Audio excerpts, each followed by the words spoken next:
F'Aprili li għadda Malta kellha tielet l-akbar żieda ta' kummerċ bl-imnut fost il-pajjiżi kollha membri tal-Unjoni Ewropea meta mqabbel ma' April tas-sena l-oħra. Skont statistika maħruġa mill-Uffiċċju tal-Istatistika tal-Unjoni Ewropea, il-Eurostat, f'April li għadda Malta kellha żieda ta' 17.5% fuq April tas sena qabel. Dan ifisser li Malta kellha żieda ta' 13.6 punti perċentwali aktar mill-medja fiż-żona euro u 12.5 punti perċentwali aktar mill-medja tal-Unjoni Ewropea.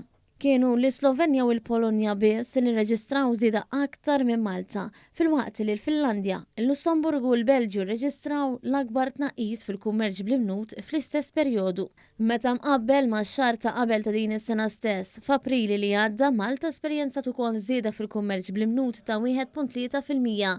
B'hekk bejn Marzu u Aprili għaddew Malta reġistrat ir-raba' l-akbar żieda wara Spanja, il-Lussemburgu u l-Irlanda.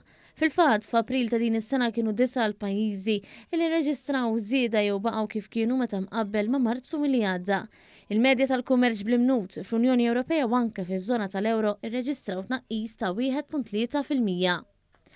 Minn Marzu għal April l-ikel, ix-xorb, it-tabak u prodotti li mhumiex ikel irreġistraw nuqqas fil-kummerċ kemm fil-pajjiżi tal-Unjoni Ewropea kif ukoll fiż-żona tal-Ewro. Iżda, il-kummerċ fil-fjuwil li jintuża trasport irreġistra żieda.